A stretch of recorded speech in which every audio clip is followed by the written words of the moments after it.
Alors, Bruno Cécillon, militant occitaniste, comédien et animateur à Radio Languedoc. Oh, Voilà. à cause à cause. Voilà, et en même temps, un ami de plus de 30 ans. De longue date. Voilà, dis-moi Bruno, pourquoi c'est important de garder sa langue? Écoute, c'est un patrimoine, c'est notre histoire, ça nous constitue profondément. Tu sais, à un moment donné, il y a des gens au 19e siècle qui pensaient que les arènes de Nîmes, la cité de Carcassonne, ça ne présentait aucun intérêt, c'était des vieilles pierres, et il valait mieux utiliser ces pierres pour faire des écoles ou des hôpitaux. Eh bien, pour la langue, c'est pareil. On considère que finalement, c'est des vieilles choses qui ne servent à rien et il vaut mieux parler l'anglais pour transformer cette langue. On est dans la même situation. On a un territoire, un patrimoine, c'est une richesse et nous, on n'a pas conscience que c'est une merveille. Parce que cette langue, elle transporte déjà une histoire, la civilisation des troubadours. Le mot amour, c'est un mot occitan. Parce que comme week-end est un mot anglais, le mot amour est un mot occitan parce qu'il porte un concept particulier de la relation entre l'homme et la femme dans un rapport égalitaire. Et d'ailleurs, si vous voulez parler couramment occitan, vous dites amour, amour, amour, amour, amour, amour. C'est de l'occitan 100%. Alors dis-moi Bruno, pourquoi cette langue est menacée actuellement? Elle est menacée. Parce que vous manifestez. On manifeste pour dire Amai Sengaki sans force. On est là, on est présent. C'est pour montrer qu'il y a quelque chose à défendre. En France, c'est terrible, parce que ces langues territoriales, dans les autres pays, elles sont partagées, elles sont défendues, que ce soit en Angleterre, que ce soit en Espagne, que ce soit en Italie ou en Allemagne. Et nous, ici, il n'y a rien. Par contre, on fera des lois pour défendre les insectes en voie de disparition, pour défendre les petites plantes, pour défendre les patrimoines, pour défendre les paysages, mais rien pour ce patrimoine, qui est un patrimoine immatériel. La langue, ça se parle, ça se transmet, ça s'écrit, mais on ne le prend pas en compte. Et l'UNESCO nous dit que l'occitan, la languedoc, ou patois, chacun l'appellera comme il veut, est en grand danger de disparition. Elle fait partie des langues qui sont justement sur la planète en voie de disparition, parce qu'on n'assure plus la transmission. Et pourtant, elle fait partie des 200 langues qui sont écrites. Donc il n'y en a pas tant que ça qui sont écrites.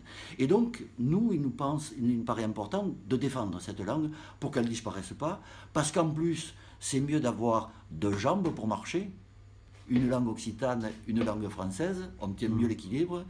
Alors il y en a qui vous disent que ce n'est pas important, effectivement. Non mais alors, est-ce que tu n'as pas peur que, justement, si on va vers cette langue, après, on perde un peu d'unité et oui. Voilà. Est-ce que... C'est pour ça, peut-être, que les Français pensent qu'il est plus important de parler l'anglais plutôt que le français. Et comme ça, on ira vers l'unité. C'est exactement la même chose. Oui, mais quand tu parles anglais, tu peux être compris par un Chinois, par un Espagnol, par un Allemand. Alors c'est ça... Mais le problème, ce n'est pas d'avoir qu'une langue, c'est d'en avoir plusieurs, d'avoir plusieurs cordes à son arc, pour pouvoir jouer de la mélodie riche, et non pas faire teinter simplement une langue. En plus, quand on parle que l'anglais, qu'est-ce qu'on dit en anglais? On dit goodbye, enfin pas d'ici, on dit des mots simples. Alors que ce qui est important, c'est d'avoir cette richesse, cette diversité. Et puis, les choses ne sont pas incompatibles. Regarde, les transfrontaliers, ils parlent 3-4 langues. C'est ça, cette Alors tu penses que si on parle l'occitan, on parle encore mieux les autres langues? Ah, moi je suis persuadé. Tu en es persuadé. Mon fils, oui, mon pichou, oui. Lui, sa mère lui parlait français et Yéou lui parlait un occitan. Il a été bilingue dès le départ. Et d'ailleurs, il disait, quand il était petit, il a fait son premier CV en marquant langue maternelle français, langue paternelle occitan. Alors, je crois et aujourd'hui, il parle 5 langues.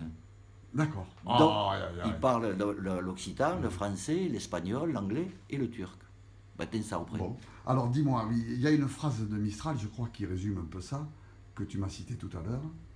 Celui qui garde sa langue tient la clé qui le délivre de ses chaînes. Alors tu vas me la dire en occitan? C'est une phrase très très belle, parce qu'elle est fondamentale. Si tu ten la langue, ten la clau, che di cadena lo deslure. si tu as ta langue, si tu as ta façon de raconter le monde, si tu apportes aux autres cette force qui est ta profonde culture, tu seras libre toujours. Alors que si tu te mets à faire ce que font tout le monde, ce que font les autres, tu seras inféodé. Ça ne veut pas dire que tu seras contre, mais tu seras inféodé. Et ça, ce qui est terrible en France, c'est qu'on a perdu cette liberté justement de garder notre langue, parce que finalement, c'est un autre regard sur le monde. Quand on regarde le monde avec un œil, on a une vision un peu plate. Si on regarde le monde avec deux yeux, le français par exemple et l'occitan, on a le relief. Ok, merci Bruno. Donc, manifestation 24 octobre qui part à 14 h de l'Esplanade. Charles de Gaulle, Voilà. à Montpellier. À Montpellier, voilà. Au Clapas. Au Clapas.